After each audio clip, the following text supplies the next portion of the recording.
35 লক্ষ টাকা ব্যয় করে মাধ্যমিক শিক্ষা কেন্দ্র নতুন ভবন নির্মাণের কাজ শুরু হলো। এলাকার বিধায়ক তথা রাজ্যের মন্ত্রী তাজমুল হোসেনের উদ্যোগে হরিচন্দ্রপুর থানা এলাকার গাংনদিয়া মাধ্যমিক শিক্ষা কেন্দ্রের পাকা ভবন নির্মাণের কাজ শুরু হলো। পশ্চিমবঙ্গ সরকারের সংখ্যালঘু দপ্তরের পক্ষ থেকে ভবন নির্মাণের অর্থ বরাদ্দ করা হয়েছে। মন্ত্রী তাজমুল হোসেন জানান, এলাকার শিক্ষা বিস্তারে মাধ্যমিক শিক্ষা কেন্দ্র দীর্ঘদিন ধরে কাজ করে আসছে। ভবনটি এতদিনও পাকা করা সম্ভব হয়নি। পশ্চিমবঙ্গ সরকার মুখ্যমন্ত্রী মমতা বন্দ্যোপাধ্যায়ের উদ্যোগে এবারে মাধ্যমিক শিক্ষা কেন্দ্রের পাকা ভবন নির্মাণ করার জন্য অর্থ বরাদ্দ করেছে। সেই অর্থ দিয়ে আজ থেকে কাজ শুরু হলো।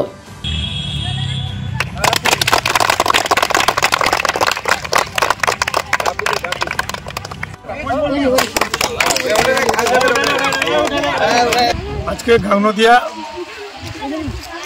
এলএসকেএম যে স্কুল ছিল সেই স্কুলের প্রায় 35 লক্ষ টাকা ব্যয়ে 3টা হল রুম হবে, 3টা স্কুল রুম হবে। তার জন্য আমরা আজকে উদ্বোধন করতে এসেছি। এটা আমাদের সংখ্যালঘু দপ্তর থেকে হয়েছে। আমি সংখ্যালঘু মিনিস্টার হিসাবে আমি মাননীয় মুখ্যমন্ত্রীকে ধন্যবাদ জানাচ্ছি যে আমাদের এত বড় একটা পিছিয়ে পড়া একটা স্কুল ছিল। দীর্ঘদিন থেকে এখানে কোনো বিল্ডিং ছিল না।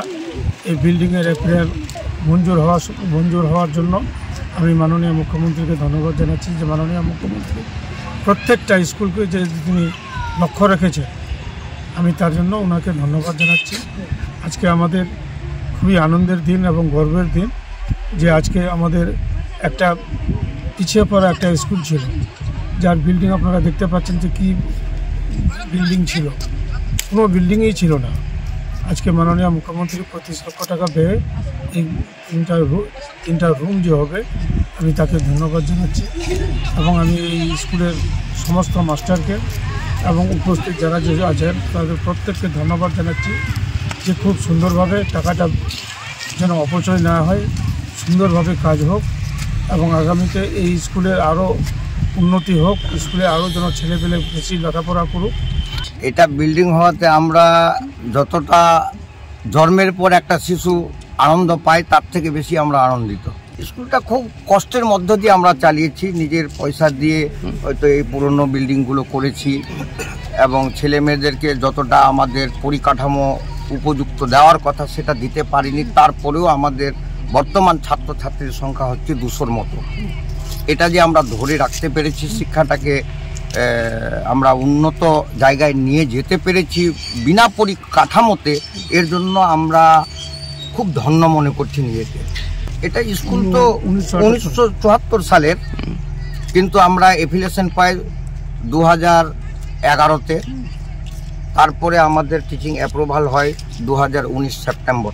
হ্যাঁ, পুরনো বিল্ডিং ভেঙে চুরে পড়েছিল, এর চালা ছিল না, কোনো শেড ছিল না। আমরা সেগুলো রিপেয়ার করে কিছু চাঁদাও কালেকশন করে আমরা এই শেডগুলো করেছি।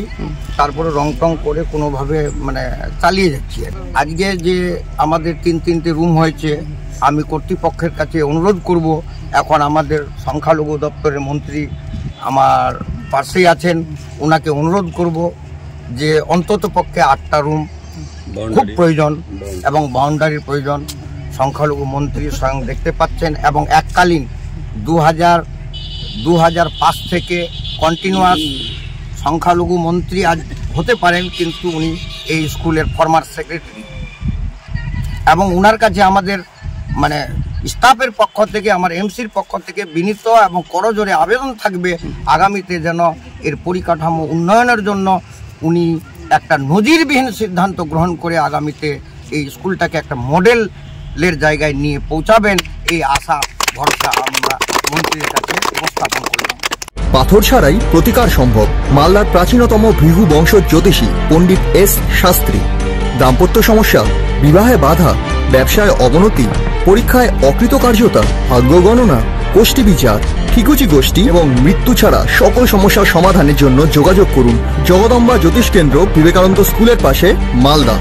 মোবাইল 09733027832 অথবা 09332056956।